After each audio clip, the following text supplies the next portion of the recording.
महकमे में गुजारे हैं, इसमें नौकरी में तो तब्दीली आती रही, प्रमोशन होती रही, ये होता रहा, वो होता, लेकिन जिस्मानी तब्दीली में रोना हो जाती जब तो इसलिए वो मेरी शक्ल में क्या फर्क आया, मैं थोड़ा सा यहाँ डोगरी में ज्वाइन किया, बाद में मैंने ग्रेजुएशन की, स्ट्रगल मैं करता ही रहा हूँ।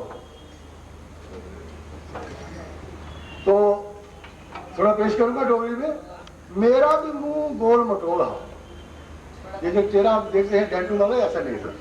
मेरा भी मुंह गोल मटोला, मेरे भी काले है बाल।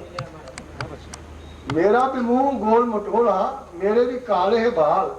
मैं भी 2-4 करोड़ द्रोड़ी लैंदा, मैं भी 2-4 करोड़ द्रोड़ी लैंदा, 10-15 फुटे पर मारी लैंदा शाल।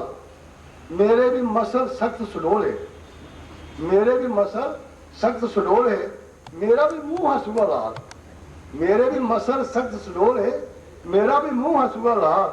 मैं भी गांदा बजांदा ते भांगड़े पांदा जवानी में, मैं भी गांदा बजांदा ते भांगड़े पांदा, खेलदा डनास ते नची लैंदा धमाल।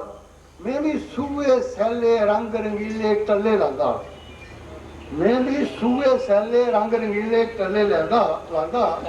सिर तेल मुश्की ते बोझे रखदा रेशमी रवाल। सिर तेल मुश्की ते बोझे रखदा रेशमी रवाल। मैं भी डंड बैठका कढ़दा, मैं भी डंड बैठका कढ़दा, छाती कढ़िए टुरदा फौजी चाल।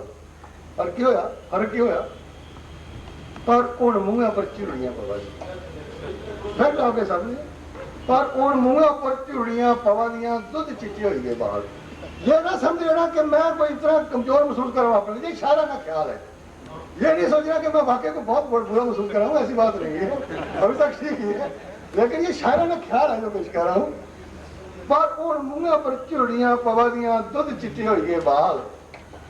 एक एक करिए दंद भजदे जा दे, एक एक करिए दंद भजदे जा दे, मुंह दा गुआची गेदा है स्वाद।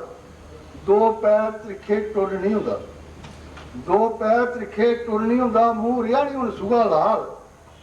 हुण नच्चण तड़पण खेड नहीं हुंदा, नहीं मरोंदी है पुट्ठी छाल।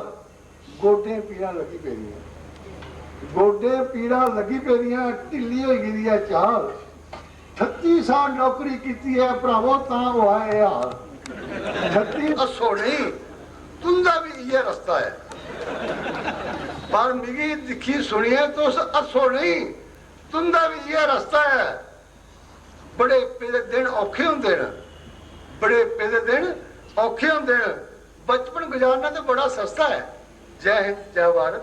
अगर कोई गुस्ताखी हो गई हो नौकरी के दौरान जहाँ बोलने में, तो मैं चाहूँगा कि मुझे माफ़ किया जाए।